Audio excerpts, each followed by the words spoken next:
Welcome back to Dreamin' Dragons. We've collected our seeds, we've whacked them in some containers, and we've germinated them into cute little seedlings. Today, we're going to smash out a sneaky cheat code to accelerate the growth and get fruit from our own little hybrids 400% faster. But how?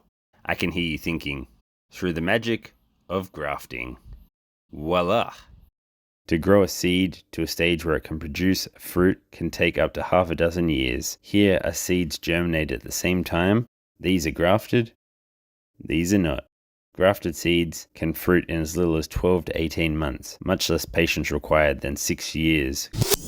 Stick around to the end. We're punching out 3 grafts, each more fascinating than the last, with a random graft chucked in at the end, because why not? Righto, here we go. What do we need? We've got our seedlings, our Ocamponus cross Isis Gold hybrids. Doesn't matter how leggy they are or how long the little spiky growth is, the important part is having well-developed cotyledons, the little leaf parts. This is what we'll be taping down to our rootstock.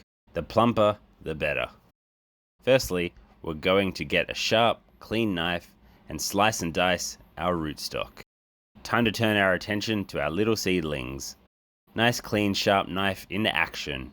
We want to make as flat and level a cut as possible just below the cotyledons. If this isn't cut level, you'll find it's much harder to get good connection when you whack it on the rootstock. Once you've got a rootless seedling, grab some tape.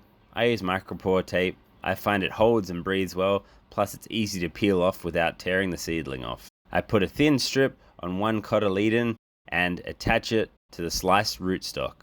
Don't put too much tension through the first bit of tape, as it'll turn your seedling into a little seesaw, and when you tape up the other side, more often than not, you'll snap one off. Not ideal. So grab your second strip and do the same as the first. You'll find the closer you apply your tape to the spiky growth, the more stable and secure the graft is, but not so close that you prevent it from growing. Similar to all our other grafts, chop off the node so the energy is diverted towards and through the grafted seed, slap on the date and the seedling cross to keep track of what's going on, slip on a small plastic bag for about 2 weeks to help minimize the seedling graft from drying out, and just like that you've taken your first step towards rapid acceleration of your own little hybrid. Righto, that was the basic rookie level stuff. Let's kick it up a notch, and while we're at it, let's ramp up the speed too. This is another classic fruit salad graft, a specialty here at Dreamin' Dragons. Let's say we want to grow as many seeds out as we can to hopefully find a winner, but you just don't have the space.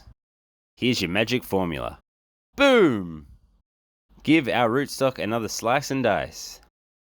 Grab our 3 seedlings and chop them same spot again.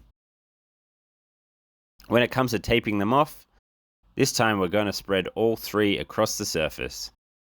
We want a bit of space between them, as they're going to plump up when the grafts take, and we don't want them jamming themselves up.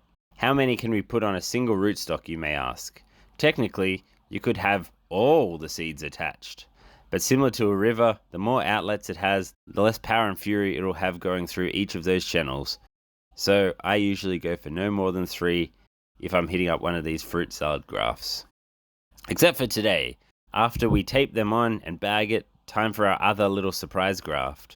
Once again, cut off the nodes that divert energy through the grafted piece, but wait, let's whack a seedling in one of our chopped out nodes too. Firm contact, bit of tape, get in. Dates on, bags on, let's go. And just for fun, here's one where I've tacked a few dozen seedlings onto a ratty old rootstock that had sloped surfaces.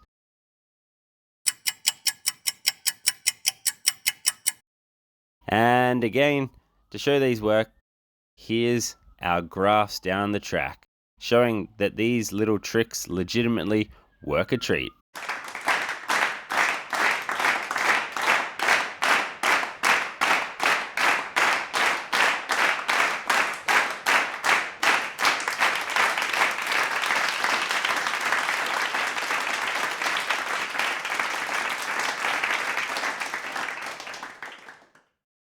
And finally, if you've enjoyed or found this video interesting, please drop me a like as well as subscribing to my channel. It will do wonders to help spread my content to the wider dragon fruiting community, Plus, we'll help you keep up to date with all the dragon fruity goodness we have going on here. Cheers, guys.